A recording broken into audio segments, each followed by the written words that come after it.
Hey! C'est Alex de Learning Curve. La vidéo de...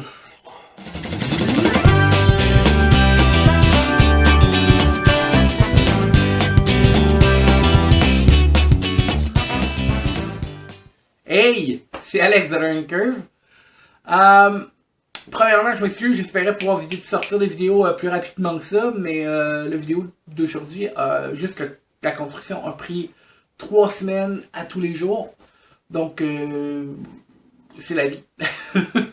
Première bonne nouvelle, je ne suis plus limité à des vidéos de 15 minutes. Donc, je vais pouvoir prendre un petit peu plus de temps pour raconter l'histoire. Ceci dit, j'aime bien limiter le format à autour de 20 minutes, 25 minutes. Je trouve que c'est un format confortable, surtout pour un time-lapse. Donc, on n'ira pas non plus sur des vidéos d'1 heure, 1 heure et demie. Et comme je disais, la vidéo d'aujourd'hui a pris 3 semaines de construction. La vidéo de construction, là, bout à bout, prenait 36 heures de visionnement. Donc, accrochez-vous parce que ça va passer vite. Alors, j'ai commencé par des dessins de côté, de haut et de dessous qui vont me servir de guide tout le long du projet. J'ai voulu débuter par le cockpit à l'avant parce que c'était vraiment le truc le plus emblématique et c'était une courbe que si j'arrivais pas à faire, tout le projet était à l'eau. Alors, mon idée était d'empiler du carton gaufré que j'ai ensuite coupé grossièrement à l'exacto pour découper la courbe et sabler jusqu'à ce que j'aie quelque chose d'intéressant. Plus tard, je vais mettre du bondo, sablé, jusqu'à ce que j'aie la bonne courbe. Deuxième étape a été les engins. J'ai utilisé des recharges de Nestlé Quick. Pas Nestlé Quick, pardon, Nestlé thé glacé concentré. C'était vraiment des belles petites pièces rondes intéressantes. J'ai coupé, j'ai transformé, j'ai collé des pièces dessus et ça donnait deux beaux petits moteurs super intéressants que j'ai peinturés en noir d'avance parce que dans ma tête ça faisait du sens. Ici je travaille sur les grilles qui sont sur les nacelles. Les grilles sont courbes, c'est un gros morceau, un petit morceau, un gros morceau, un petit morceau, un gros morceau, un petit morceau. Ça fait des belles petites grilles très sharp. L'ironie là-dedans, c'est qu'à la fin, je vais l'arracher parce qu'ils sont trop petites. Et je vais devoir recommencer cette partie-là en un peu plus gros, vous allez voir ça. Un petit peu de bondo et sablage pour corriger quelques petites graphings sur mes engins. Et on peut ensuite commencer la prochaine étape du projet. Ah non, tiens, je suis encore sur les grilles.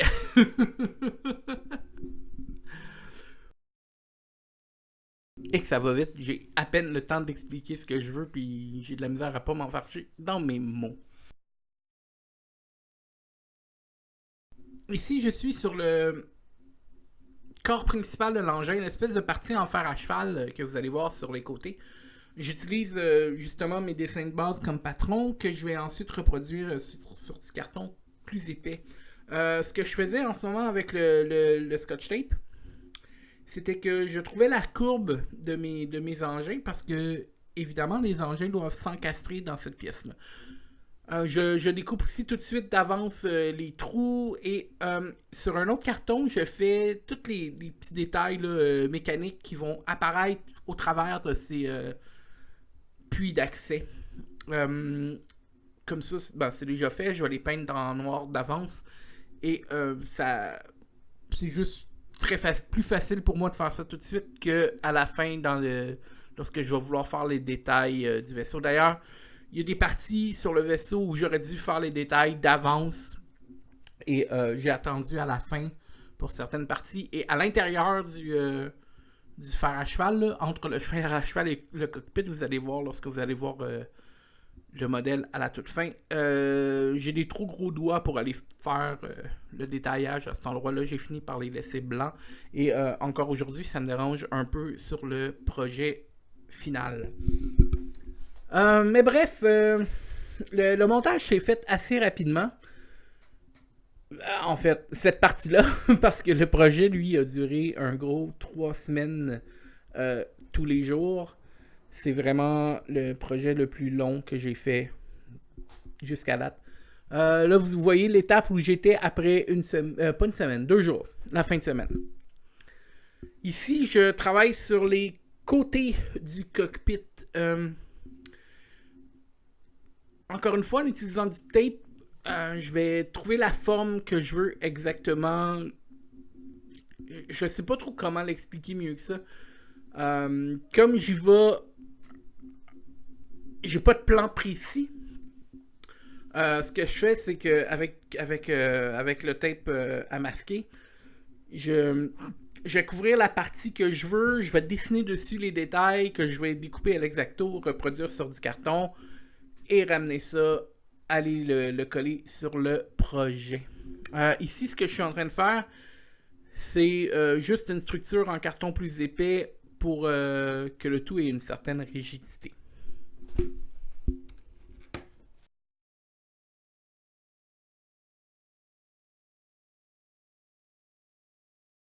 J'ai fait comme le windshield du cockpit avec un plastique.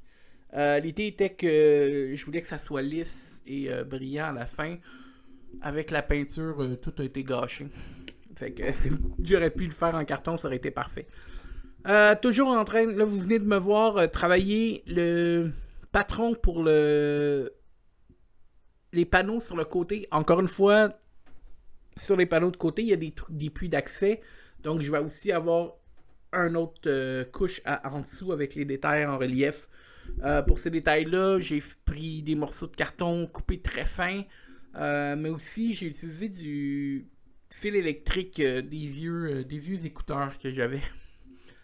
Vous allez voir que sur la table, il va s'empiler plein de trucs dont je ne parlerai pas nécessairement, mais qui sont toutes sortes d'outils que j'ai essayé d'utiliser pour faire des détails. Des fois, je les ai utilisés, finalement, des fois, non.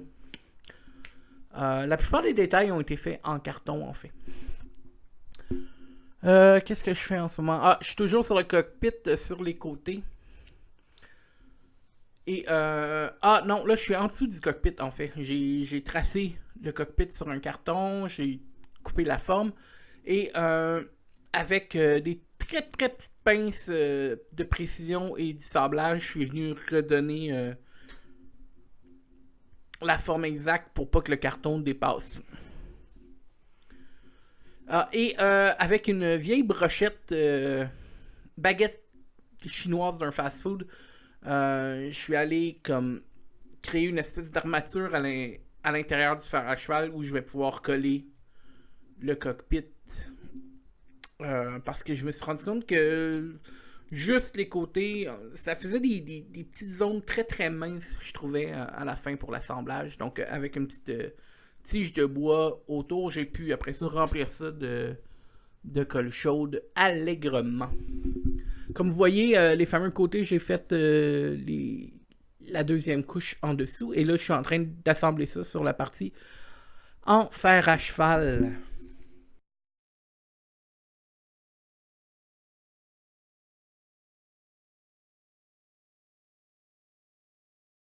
Avec de la colle chaude pour bien structurer le projet, que tout soit solide. Vous voyez le résultat je pense que c'est la première semaine ici. J'utilise encore la méthode du masking tape pour trouver ma forme exacte, créer le patron, pardon, pour les parois sur le côté, parce qu'il y a comme un dôme au milieu. Donc, j'utilise le masking tape que j'ai mis. Ça me permet de figurer la forme dans l'espace négatif.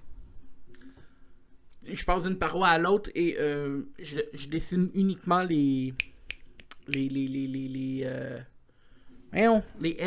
Je m'excuse pour le mot anglais, j'arrive pas à trouver le mot français.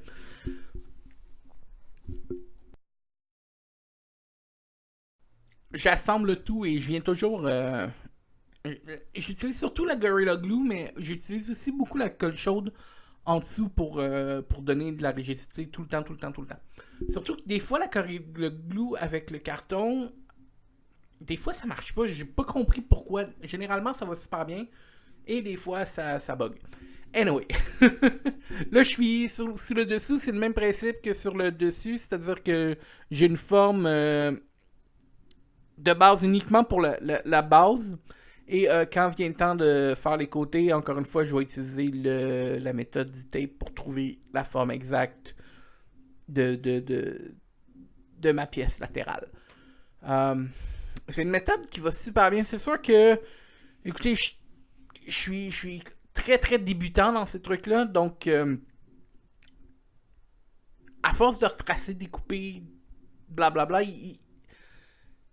il s'installe des petites erreurs qui s'additionnent. Hein?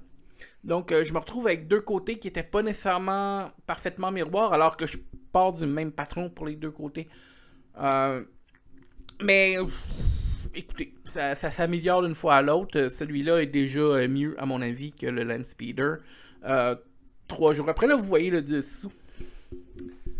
Et on continue l'assemblage. Là, je suis sur... C'est une très bonne question. Ah! Les fameuses grilles que vous voyez, j'ai enlevé les grilles noires qui étaient pas bons et je les refais en plus gros.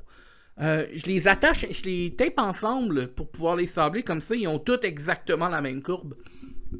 Et je les colle en empilade. Et je vais même leur redonner, vous le verrez pas ici, mais je leur redonne un petit coup de sablage juste pour être sûr que tout soit une belle courbe qui suit. Et je les ai ensuite recollés sur l'engin, comme vous pouvez voir. Ici, je fais juste un détail sur le dessus, le toit. C'était pas prévu dans le dessin, c'est juste que je trouve... Un moment donné, tu y vas avec ton imagination.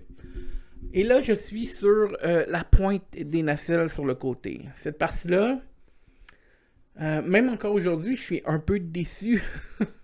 J'avais une idée dans la tête très très précise pour ça, mais j'ai pas réussi à le faire aussi proprement que ce que j'espérais. J'avais une espèce de fente sur les deux nacelles qui était supposée traverser les deux nacelles dans le sens de la largeur. Et au final, probablement à cause, comme tantôt je vous disais qu'il y a des petites erreurs qui s'additionnent, la fente n'était pas droite. Et le résultat est pas super clean. Mais au niveau du carton, je panique pas encore là. Une fois les nacelles assemblées, vous allez voir qu'avec le bando, je vais venir corriger toutes mes courbes et compagnie. Mais la fameuse fente, je vais être obligé de la remplir. Parce que une nacelle à l'autre, la fente n'était pas à la même hauteur. Et sur les deux nacelles, la fente était un peu croche. Mon idée au départ était de la resculpter au bando, mais j'ai jamais réussi à faire de quoi de clean, alors je l'ai simplement enlevé. Et au niveau parce que ce truc là va me servir pour du dessin en fait, je vais tout vous expliquer ça dans la vidéo plus tard. Je vais pouvoir recréer la fente en dessin. Comme vous voyez là, je commence à mettre du bando et je vais sabler. Et je me suis amusé avec le montage. Juste vous montrer le nombre de fois que je mets du bando, je sable, je mets du bando, je sable, je mets du bando, je sable. C'est vraiment fou. Et excusez-moi, la quantité de poussière qu'il y avait dans mon atelier après une semaine de ça. Sérieux, pendant je pense 4 jours, j'ai mis du bando, j'ai sablé, mis du bando, j'ai sablé parce que le bando prend seulement quelques heures à sécher, mais j'en mettais tellement épais que j'attendais une journée au complet pour être safe. Une fois que j'ai eu une belle forme comme je l'aimais, là, je me suis amusé avec du carton mince à venir faire des détails, des petits panneaux un peu partout sur le projet pour qu'il y ait juste un petit peu de relief. Excusez-moi. C'est une partie assez simple à laquelle je me suis amusé. Les nacelles, les bundles de sablage, là, j'étais vraiment écœuré. Mais rendu cette partie-là, comme c'était le fun. J'aurais juste dû prendre une couple de jours pour me ressourcer. Et là, vous voyez la dernière étape de la construction. J'ai mis un primer noir et que j'ai ensuite sablé juste un petit peu. Parce que le primer noir, sabler le carton, ça fait sortir la fibre. Donc, en mettant le primer noir, j'ai pu resabler juste un petit peu avec vraiment un très fin papier sablé. Juste aller comme détruire ces fibres-là. Ça a donné un très bon effet. Le masking. Vous avez vu l'étape juste avant pourquoi j'ai un peu scrappé ma fameuse vitre, mon fameux windshield. Mais bon, là j'utilise la méthode du dry brushing avec une espèce de blanc-gris très dilué. J'ai fait énormément de couches de gris avant d'arriver à un blanc-gris que je trouvais intéressant. Parce qu'à chaque fois, en dessous, on voyait tout le temps un peu le noir. Je refais un autre masking pour pouvoir revenir avec le brun. Mais après la première couche de brun, je me suis rendu compte que on voyait vraiment trop le blanc en dessous. Alors j'ai remis un primer noir pour refaire le brun par-dessus le noir. Ça a donné un brun un petit peu plus foncé que ce que je m'attendais, pour être honnête avec vous. Mais j'aime quand même beaucoup. Et une fois que j'ai enlevé tous les masques, le découpage était vraiment clean. J'étais vraiment fier de mon masking. Mais j'ai des heures de vidéos où je fais juste coller du masking tape sur mon vaisseau. Vous m'avez vu faire les petites retouches au noir parce que quand j'ai enlevé le masking tape, quelques bouts de carton ont arraché avec. Mais ça a très bien été. Et là, je suis en train de faire ma partie préférée, c'est-à-dire avec un dry brush, petit peu de peinture noire, je m'amuse à faire les détails, le salissage. C'est vraiment le weathering qu'on dit en anglais. C'est vraiment ma partie préférée. Ça donne vraiment un effet cool. Et j'étais vraiment heureux lorsque j'étais rendu là. Mon seul problème avec cette partie-là, c'est que ça dure jamais assez longtemps. Et je finis avec juste un petit peu de peinture argentée pour faire des scratchs puis des petits détails que je vais atténuer ensuite avec un petit peu de brun parce que j'en ai mis juste un petit peu trop. Et le voici. Je sais que en français ou en anglais dans le commentary track, j'ai dit que j'avais terminé ça il y a une semaine. C'est pas vrai. Je l'ai fini il y a 2 semaines environ. Je suis juste très mauvais dans l'évaluation du temps. Puis quand je parlais, c'est une semaine qui est sortie. Fait 2 semaines. Et je suis quand même content d'avoir dû attendre 2 semaines avant de pouvoir filmer le outro. Parce que il y a 2 semaines, j'en avais vraiment marre de ce projet-là. 3 semaines à tous les jours, 4 heures par jour minimum, les fins de semaine full time. Je l'ai comme trop vu pendant un moment. Et lorsque je travaillais sur les nacelles, ça a tellement été compliqué. Une fois fini, je le trouvais beau. Objectivement, je savais que j'avais fait une belle job. Mais émotivement, j'étais plus capable de le voir. Donc je suis content parce que maintenant que ça fait 2 semaines, je joue avec depuis plusieurs jours et je suis vraiment heureux de ce que j'ai fait ici. L'éléphant dans la chambre, ça ressemble au Elbow Hawk de Legend of the Old Republic. Il y a une très bonne raison à ça. Pour ceux qui ne le savent pas, la plupart de vous le savent, mais il y en a qui ne le savent pas, je fais du porn pour gagner ma vie. Je joue pas, là, je dessine du 3X pour gagner ma vie. Et notre prochain projet, c'est la suite d'un jeu qui est sorti il y a des années de ça, qui a été créé par quelqu'un que je connais sur le net. Et il l'avait fait pour lui-même, gratuit, il l'avait mis sur le net pour le fun.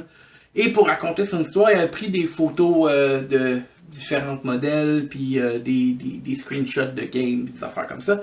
Et c'est une histoire de sci-fi, donc son vaisseau spatial, il avait pris le Elbow Hawk de Legend of the Old Republic. Maintenant qu'on travaille sur la suite officiellement, ensemble, et qu'il est sur Patreon, tout le kit, je l'ai convaincu de refaire tous les designs, redesigner les personnages, redesigner les lieux, et redesigner le fameux spaceship. Mais je voulais pas non plus arriver de nulle part avec mes designs. Je voulais vraiment que ça feel comme une suite du premier jeu, parce que le premier jeu est quand même très bon et a un bon following. Je le nommerai pas ici pour les raisons évidentes. Vous inquiétez pas, ma chaîne va toujours être pour toute la famille, mais il fallait que je mentionne ça pour expliquer le contexte ici. Donc, je voulais vraiment que le design ressemble, mais feel comme la suite logique. Donc, je veux que les gens comprennent que ça soit le même vaisseau, même s'ils ne ressemblent pas au même vaisseau. Donc, j'ai pris la shape en fer à cheval et la couleur générale du Airborne Hawk. Mais tout le reste, le design, le look, ça vient de moi. C'est sûr que je voulais garder un look qui ressemblait à du Star Wars, donc usé, avec des panels. Mais tout le design, tous les éléments viennent de moi. Il n'y a pas de copie, mon téléphone. Il n'y a pas de copie, il n'y a pas rien qui vient d'ailleurs que d'ici. Et je suis vraiment content du design. Certaines personnes m'ont dit aussi qu'il ressemblait au vaisseau des Silent de la récente série de Battlestar Galactica. C'est un hasard total. J'ai pas suivi cette série-là. J'ai vu la moitié de la première saison, genre. Ça fait des années de ça. Donc, le look Silent, complètement un hasard. Alors voilà. L'intérieur, ici, j'aurais voulu faire plus de détails, mais j'ai comme des gros doigts. Et ça rentrait pas. Idéalement, ben en fait, j'avais même commencé sur les nacelles de faire les détails à l'avance. Mais quand je suis arrivé pour mettre les bouts, ça fitait pas, il y avait des overlaps. Puis ça fait que j'ai enlevé ces détails-là. Et c'est bon à savoir pour la prochaine fois, je vais planifier mieux que ça pour pouvoir faire ce genre de détails-là avant. Ici, au milieu aussi, c'était supposé être des grilles comme ici, mais qui sortaient. Sauf que j'avais plus de carton épais et je manquais de temps pour aller en acheter. Donc, j'ai juste gossé une autre affaire. Et lorsque va venir le temps de reprendre ce vaisseau-là et de le refaire en dessin, je vais pouvoir rajouter les détails que j'ai pas pu mettre. D'ailleurs, pour ça, j'ai créé un petit stand. C'est pour ça qu'il y a cette espèce de truc-là un peu laid ici. C'est vraiment juste pour que je puisse avoir un stand où je peux positionner le vaisseau dans différentes directions et le prendre en photo sur tous les angles que je vais ensuite pouvoir refaire en dessin. Ça va juste me permettre d'aller chercher les détails rapidement sans avoir à me casser la tête avec le 3D, comment figurer tous les détails, blablabla. C'est vraiment pour le jeu que j'ai créé le modèle. Alors voilà, j'espère que vous avez aimé la vidéo. Moi j'ai adoré le construire, même si à la fin j'étais un peu tanné. Et je suis vraiment vraiment fier du résultat. On se voit bientôt. Je vous jure que c'est pas une gimmick, mais à chaque fois j'oublie d'en parler. S'il vous plaît, cliquez sur aimer les vidéos, le petit thumbs up, partagez, commentez en dessous des vidéos. C'est super important pour moi de savoir ce que vous en pensez et c'est aussi super important pour pouvoir construire une chaîne que je trouve intéressante. Quand j'ai commencé ce projet-là, je me suis dit que j'allais remercier tout le temps mes sources d'inspiration. Mais je me répète. Alors, Adam Savage de Tested, Auden Make qui a inspiré la série au complet en fait, ainsi que Iron Wolf Productions, qui ces vidéos m'ont montré des techniques vraiment cool. Ce sont mes 3 inspirations lorsque je fais du scratch building.